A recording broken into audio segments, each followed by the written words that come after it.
airplanes have crashed into the World Trade Center in an apparent terrorist attack on our country.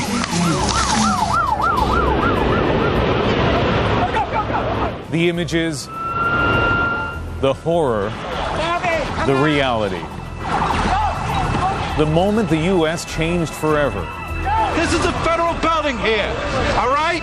Think about it. You're not safe here. Freedom and democracy are under attack. The American people need to know we're facing a different enemy. The second and last tower of the World Trade Tower has just collapsed.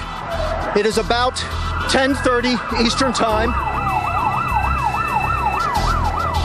But what will this day of terror mean for the rest of the world?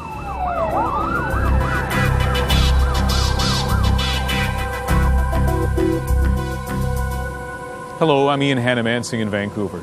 On this edition of Foreign Assignment, how the world has changed, the international repercussions of September 11th, 2001.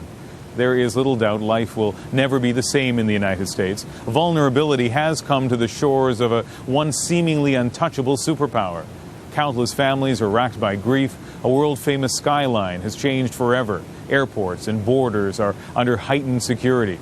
But what will Fortress America and its vow to exact revenge mean to the rest of the world? Will the United States turn in on itself in a shroud of isolationism or adopt a new aggressive stance on the world stage? Joe Schlessinger is outside the U.S. consulate in Toronto, where Canadians have been leaving flowers and cards of condolence. Here's Joe now on Fortress America. Thanks, Ian. As you said, we are all Canadians as well as Americans and others mourning now. And for the next little while, the Americans will be preoccupied with trying to catch and punish those responsible for these barbarous acts. That's as it should be. But once that's done, they'll also want to make sure that nothing like it ever happens again. And that'll take a lot more than just tighter airport security or border control. What the United States will have to do is to rethink its place in the world.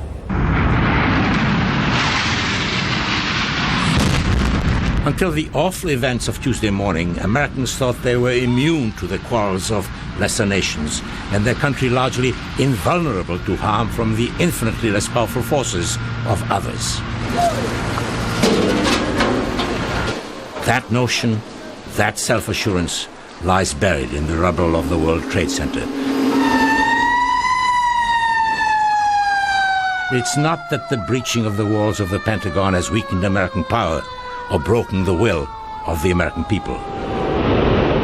But it certainly must have shattered some of the self-satisfaction, even smugness, and at times arrogance that has driven American attitudes and policies over the past decade.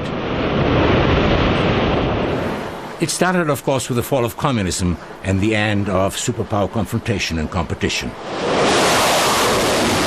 and was reinforced by the walkover ease of the American-led victory over Iraq in the Gulf War.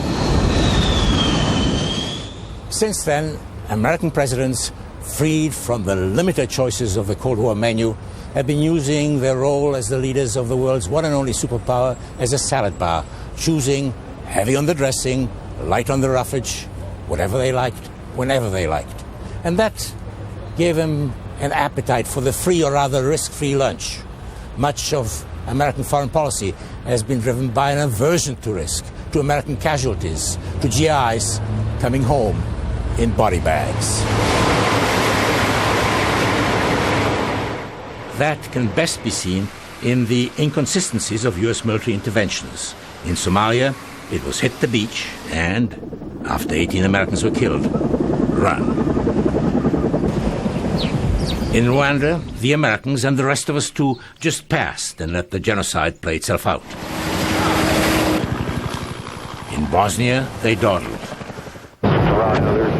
In Kosovo, they stayed safe by bombing from way on high. George W. Bush has taken what his father started as president and Bill Clinton continued one step further. He has not only been shying away from new commitments to international cooperation, he has been cutting back on existing ones and set the United States on a course of our way or no way. President Bush has rejected the Kyoto Protocol to combat global warming, abandoned a United Nations accord that would have limited germ warfare, stopped U.S. action on creating a permanent international tribunal to prosecute war crimes, rejected key provisions of a UN treaty to stem the illegal flow of small arms, and froze the ratification of a comprehensive nuclear test ban treaty.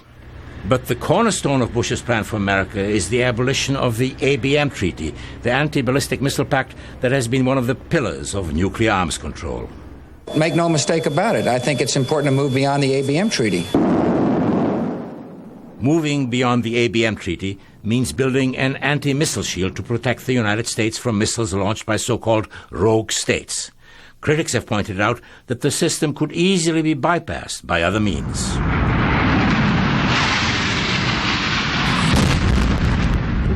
Those other means have now struck. What happened this Tuesday in their country is likely to have convinced most Americans that they can no longer just sit back and hide behind a missile shield or the American superiority in arms, that if they don't go out and meet the challenges of this turbulent world, its turmoil will come and hit them where they live. There's been much talk about what happened this week being another Pearl Harbor. What seems to have been forgotten is that the Second World War started long before Pearl Harbor, that by the time the Japanese attacked the U.S. fleet there, millions had been killed in Europe and in China. And this time, too, long before this week's disaster in the United States, there was death and destruction elsewhere, in the Middle East, in the Balkans, in the Caucasus, and the heart of Africa. Despite understandable grievances against Americans, this too is a conflict not of America's making, but a war that has, from the storminess of faraway lands, washed up on America's peaceful shore.